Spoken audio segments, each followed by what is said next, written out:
Hi there, folks, and welcome to another episode of Michael's Backyard Marina. Now we're in crisis mode. I say crisis mode. I say crisis mode. Why? My '07 Jeep Liberty that I use to tow boats back and forth to the water is broken, and I gotta fix it. I have been putting up with some noise up for the front end. It's been making some roaring sounds for quite a while. You know, I've ignored it for quite a while. It's time to pay the piper. Now this Jeep has 157,655 miles on it. What's that mean? That means there's some stuff wore out on it. That's what that means. So let's get what started triggering me is I noticed some roaring in the front end, you know, and then that roaring got a little louder, so I'm suspecting wheel bearing. But then I started picking up some crunching sounds. So like when I'd turn the steering wheel one way or the other, it'd be crunchy. And then it got quiet. Means something broke. So when I had one wheel on the ground here, I spun this tire when this one was up and the other one was down, and it's in four-wheel drive right now. And nothing's spinning like it should. That's not good. Well, let's get under here and take a look, and I'll show you some of the things I've discovered. And we'll discover more once we start ripping it to pieces. I have a feeling I'm gonna have to do a lot of work on this front end. I saw a sway bar link that was just not there. It's gone. All right, we're gonna get underneath here and take a quick look. So I get down here and I'm starting to look around, and I spin the tire around. What's this at? Spin the tire around, and I see that the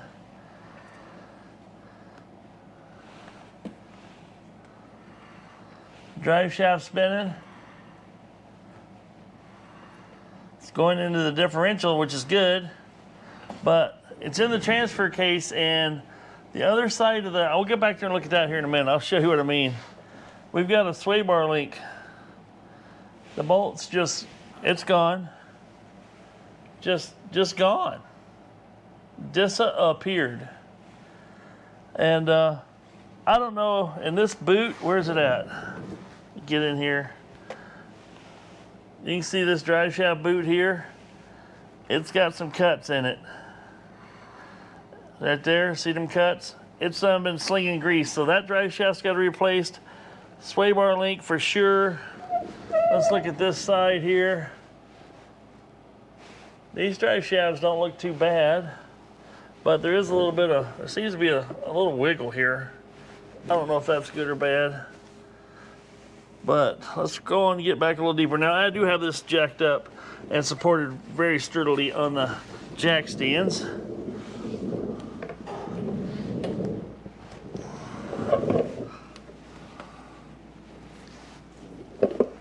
Trying to keep some light on it here for you guys.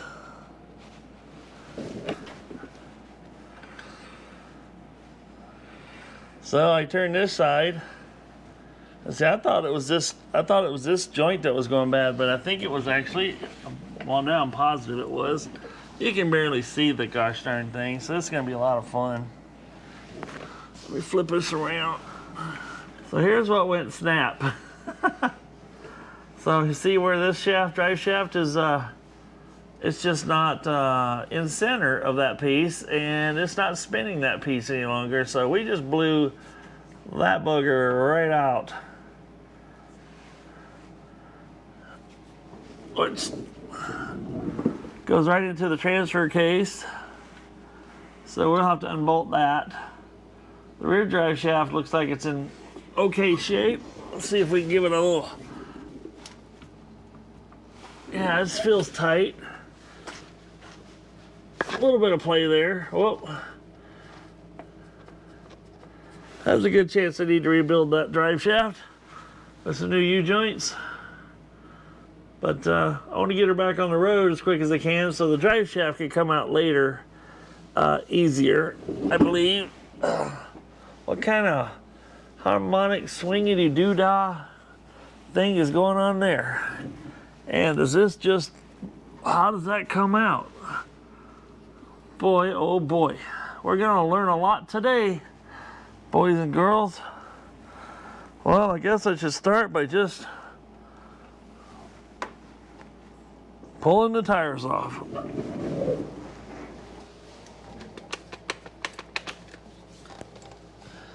All right, we just used my big impact with a 36mm socket and took the axle nut off. And the other funny thing, tell me if I'm wrong, but it looks like somebody had put wheel spacers on this thing. So I'm gonna go ahead and pull that off just to take a look behind the curtain.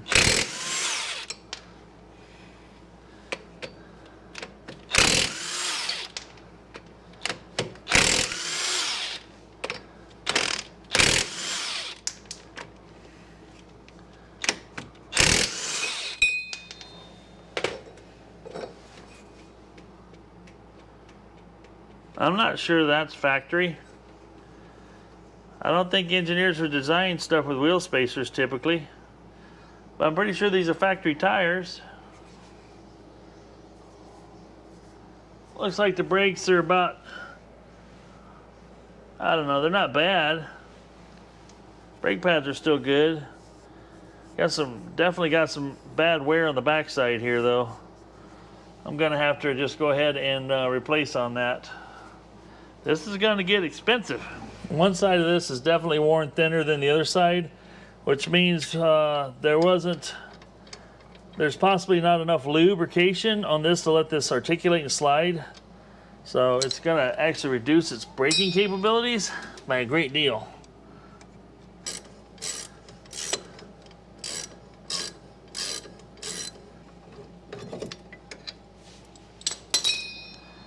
Before I let this down, I'm gonna get something wired up so it can, you know, not be in my way. Yeah, we're gonna have to replace that, I feel. Now what I've got here is it's called an E16 socket. Back here, these little bolts right here, they have like a, you know, looks like a Torx head, but it's an outie, not an innie. Let's see if these will break loose at all.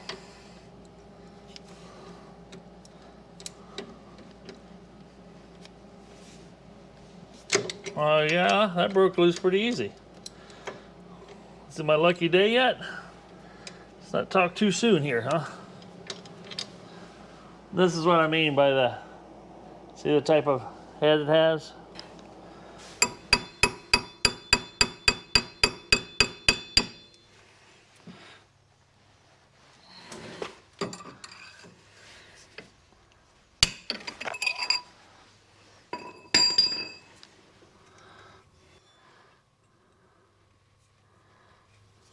Oh, good news is that bearing feels pretty good.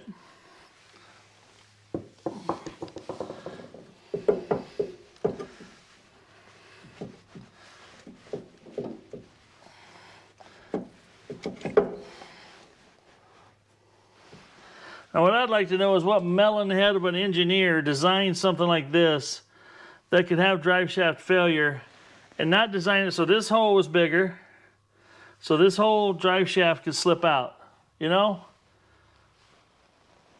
That's a pure idiot that designed something like that. Yep, absolutely. Because obviously this is custom made for this particular vehicle. And this could have been, and a bearing could have been a little bit bigger bearing, a little bit, you know, there's stuff they could have done here, is what I'm saying. But, because now you have to take this upper arm off so you can tip this thing around and out far enough to get the drive shaft to like sneak out, you know, in this fashion. But you got to lean all this out of the way. Oh well, let's take some more stuff off. I got about 20 gallons of oil for you. All right. I'd say we'll just stick back here in this rack in the back. All right. Well, this drive shaft's not broke. That drive shaft's not broke. The one that runs to the transfer case is snapped. Snapped.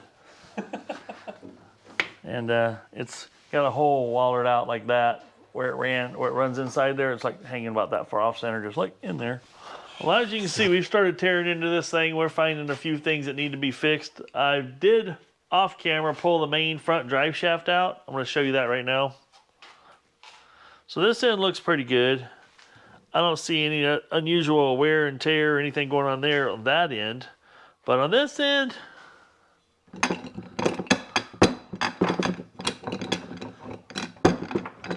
there's a little bit of wear and tear there. I can't detect exactly what is worn out, but it's something on this end, I'm pretty sure. I can almost see all of its guts. And it actually, where'd it go? There, you can see that there. It actually started breaking out the outside. There's some serious stuff going on there. So that was, I'm guessing, a generous amount of my noise that's been going on for a little while. Now, I was able to pull this drive shaft out using my little 1/4-inch drive impact gun, along with an 8mm, I believe it is. Where is it?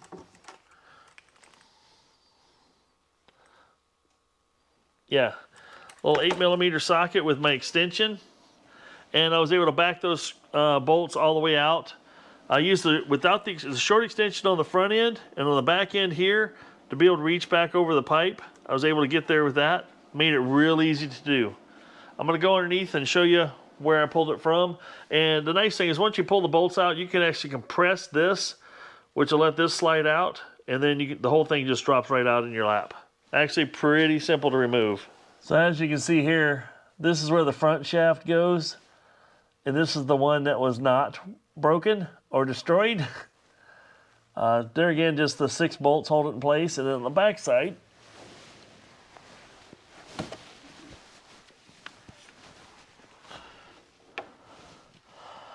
as you see right here, I had to go up over the tailpipe, exhaust pipe, and was able to get those 6 bolts out. Otherwise, not too bad of a job. Had to tap on it a little bit with a hammer, rubber hammer, popped it right out of there. No worries. As soon as the new parts show up, we'll get it reinstalled. We'll be back in business. Well, now that we got the brake caliper all the way off, as you see here, we've got the wheel bearing off, which is still in good shape, still feels good and tight. Took this upper control arm ball joint nut off, and I'm hoping that I can get enough play out of this that I can slip the whole drive shaft out. But I do know I still have to, this is right back here, little H piece. There again, another incredible design, so to speak. I'm hoping I can pop this loose and this thing will pop off of it. We'll see.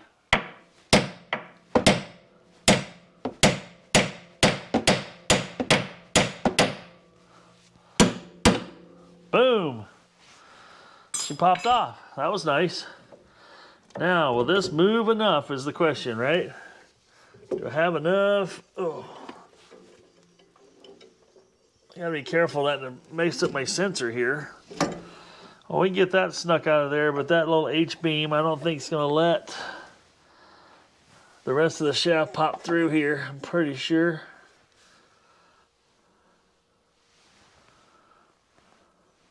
Be really nice if it fit right through here.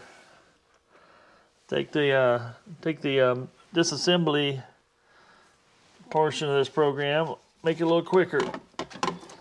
Trying to get some decent lighting on it here for you guys, and also get you a view here, see if this will work. So what I'm trying to get at here is this nut right here. This has got the framework that comes up and over, so the strut support, and I've got to get that bolt out in order to get the drive shaft out.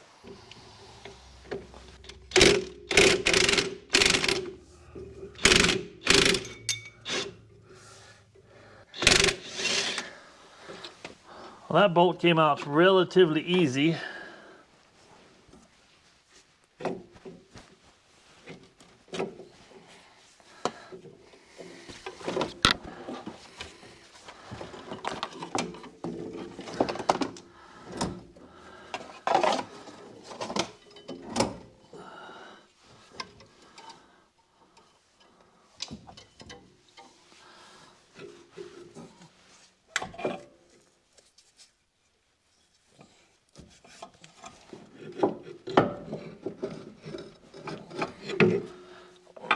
All right.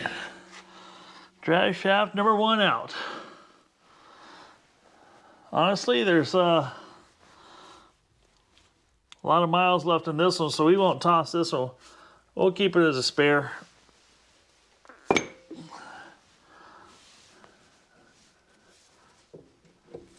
Now it's time to go attack the other side. Pretty much the same thing.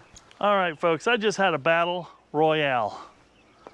And I'm gonna tell you what, on that drive shaft on the passenger side did not want to pop out. When I went to pry on the inner CV joint, it's supposed to just pop off that shaft, right? Nope, the whole shaft popped out of the rear end. And I tried clamping and beating and everything I could do, so I ended up doing this. So here's the end of the drive shaft. I cut it off as close as I could, and then, this is a mess.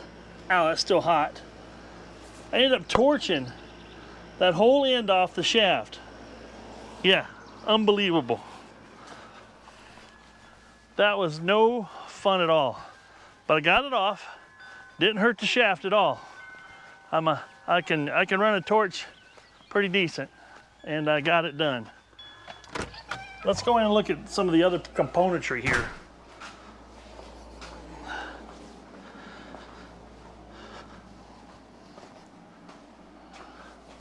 So as you can see here, the shaft is unscathed, but this had a burr rolled up here and rolled up here on both sides for whatever reason. I don't know if it should have been there, but I knocked it back down and cleaned it all up. But even after I had these, you know, these were on here like so, right? This one was on here like so. After I had them cut like this, I still had to put them in the vise, get a chisel, and beat them off of this shaft.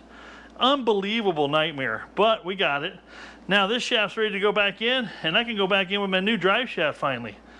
The nightmare is coming to a close, I hope. All right, now we're gonna see if we can stab this drive shaft back in here. Cautiously and carefully.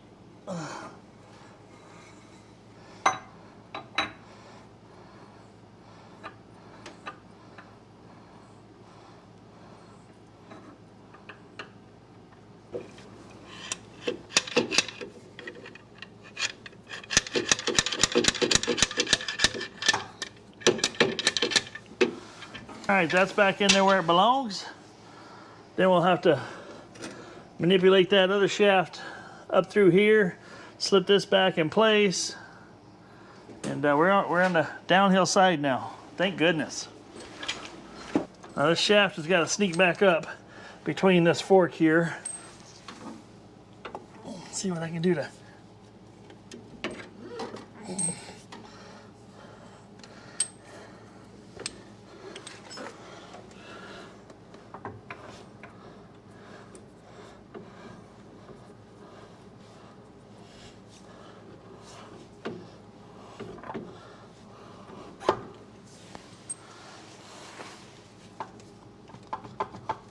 I slid in there a heck of a lot easier than it came out, I'll tell you that. Now, I'm gonna try to get this back around the front here. There we go.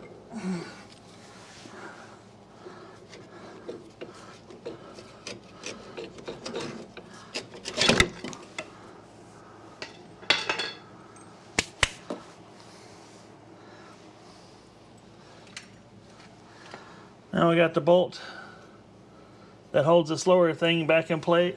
We got to put that back in place, but I'm gonna go ahead and clean it up first. And we'll also put some never sees on everything I'm putting back together.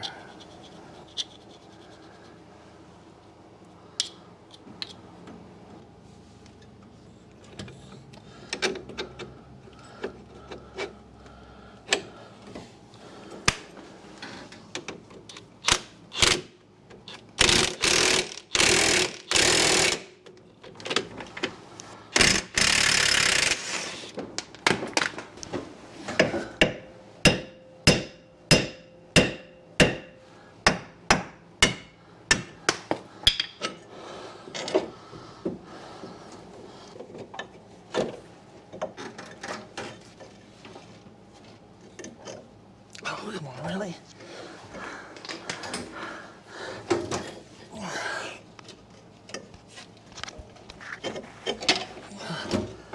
Goodness.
Well, this side was obviously pretty much a struggle for sure.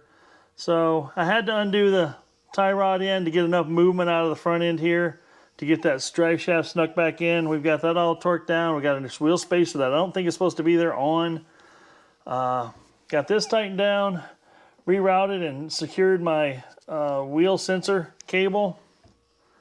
And other than that, we got her back together. All we got left to do on the front end is put a, I've got a new link for the sway bar. This one was a bear. This one challenged me for sure, mainly because that shaft wouldn't come out, but now everything's back together. Once I stomp them brakes once, everything will settle in and be just hunky-dory. All right, guys, what's the odds that I can sneak this back in here without undoing the tie rod like I did the last one? But I might try something a little different this time. Let's see.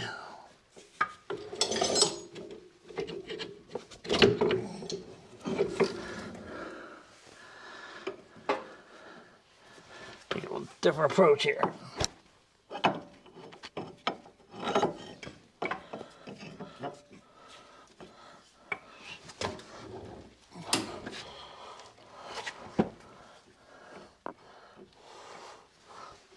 How is this one longer?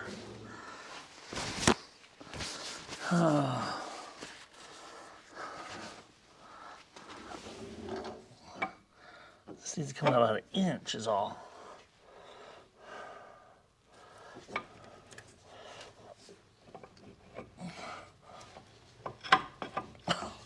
So freaking close. Alrighty, we got the front end back together. As you can see, the Jeep is now flipped around in the shop because next order of business, I took it out for a quick test run around the yard. Four-wheel drive works properly again, thank goodness. And seems pretty quiet up front, just around the yard, but we'll take it out on the highway in a little bit. But next order of business is to change the rear end oil. I changed the front end oil, and I thought, well, I might as well share how I do that with you guys, and we'll do that next.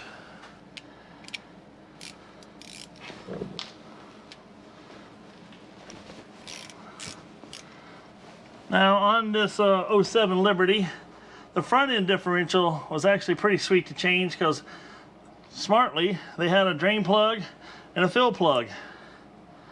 On this particular rear end, there is no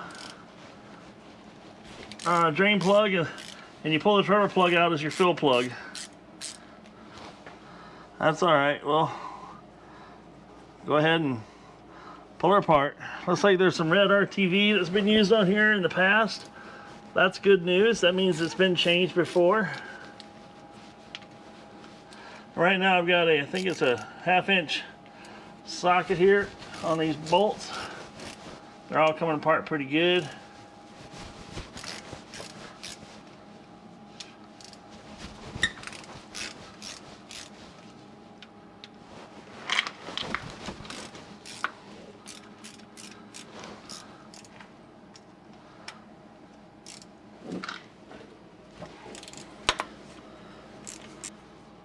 Now I'm leaving the one up there in the very top, so when I pop this open, this whole thing doesn't just fall down in the pan.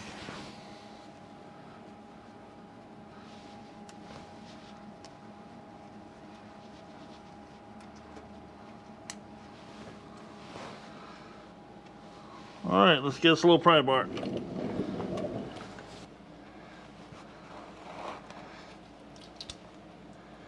She looks pretty clean. That's a good sign.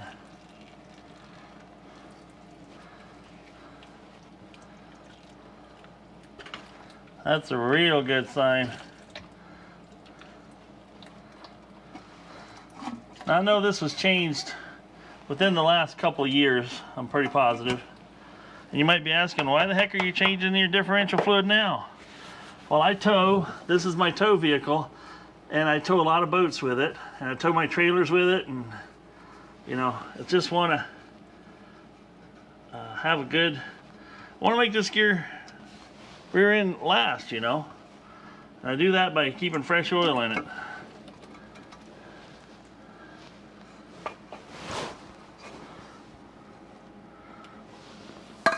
She smells real good. I mean, as good as gear oil can smell. Look at those tiny little gears. Aren't they precious? The gear pattern and everything, I mean, the wear and everything looks really good and clean. There's not a lot of sediment at all down the bottom of this thing, which is nice. Just your normal little bit of metallic-y looking stuff, not bad at all. Now while this continues to drip, I'm going to go ahead and put some clean towels over these gears. Tuck it in a little bit.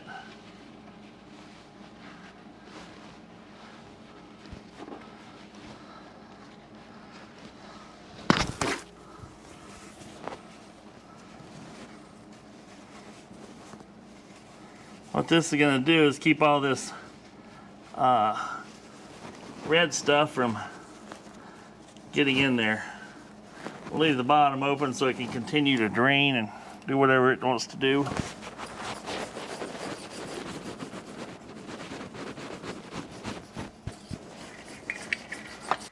Alrighty, we have silicone on both pieces.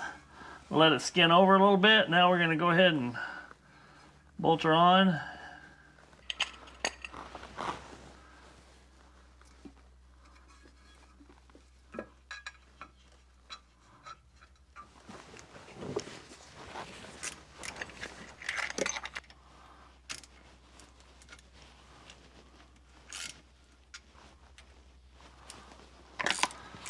Well, let's see how many quarts it takes.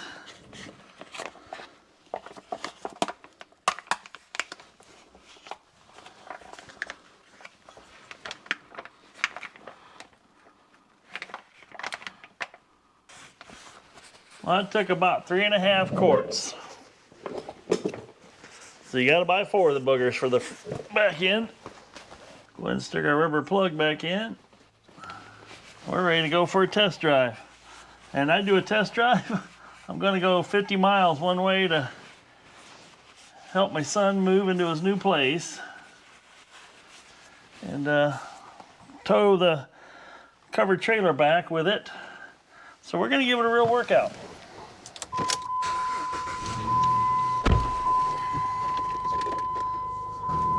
All right, let's head out and see if this thing, you guys could hear the last time I was in this thing, you could hear things roaring that shouldn't have been roaring underneath. The tires, you know, BF Goodrich's, they are a little noisy, which that's still there. That didn't go away. But no vibration,